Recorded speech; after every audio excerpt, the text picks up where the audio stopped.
যেখানে বছর ঘুরলেই 26-এর ভোট রয়েছে, তার আগেই কি তাহলে প্রকাশ্যে চলে এলো বিজেপির অন্দরের দ্বন্দ্ব? নজর রাখবে এবার সেই খবরে। শুরুর আগেই বিজেপি কর্মীদের বিক্ষোভ, আমন্ত্রণের পরেও সভাকক্ষ থেকে বের করে দেওয়ার অভিযোগ। বিজেপির রাজ্য সভাপতি শ্রমিক ভট্টাচার্যের সামনেই সংঘর্ষ, দ্বন্দ্বে জড়ালো দুই পক্ষ।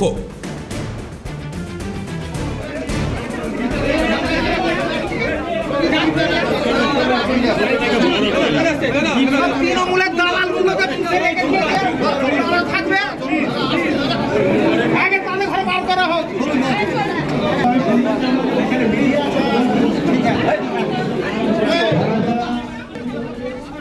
দেখতে পেলেন আপনাদের সেই ছবি। এই পরিস্থিতিকে নিয়ন্ত্রণে আনতে ময়দানে খোদ নামতে হলো বিজেপির রাজ্য সভাপতি শ্রমিক ভট্টাচার্যকে। আর এই ঘটনায় আপনাদের শোনাবো হুগলির জেলা সভাপতি গৌতম চ্যাটার্জি কি বলছেন তিনি।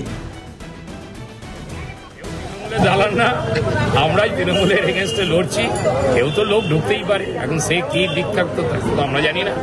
এরকম কোনো প্রসঙ্গ আসার কথা না। অসন্তোষ কিছু না, এই মিটিংগুলো আমাদের একটা ক্রাইটেরিয়া থাকে, কাকে কাকে আসতে হয় সেটা বলা হয়। আর বাইরেও কিছু কার্যকর্তা আমাদের এসেছিলেন অতি উৎসাহে শ্রমিকদেরকে দেখার জন্য, শ্রমিকদের বক্তব্য শোনার জন্য। সেই জন্য তারা একটুখানি উষ্মা প্রকাশ করছিলেন, আমরা তাদের আবার ব্যবস্থা করেছি, কোনো অসুবিধা হয়নি। আমাদের কর্মীরা সবাই সুশৃঙ্খলভাবেই বক্তব্য শুনেছে, মিটিং হচ্ছে।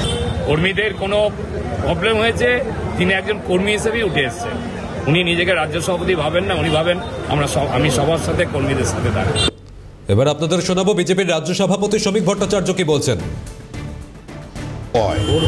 এটা অতি উৎসাহে হয়েছে, সবাই এখানে আসার কথা ছিল না, নির্দিষ্ট কিছু ডাকা হয়েছিল, তার বাইরে কিছু এসে গেছে। এখন দীর্ঘদিন আমার সঙ্গে সম্পর্ক, আমরা বলেছিল দেখলাম উঠে এসে আপনি তাদের সেটাই তো কাজ।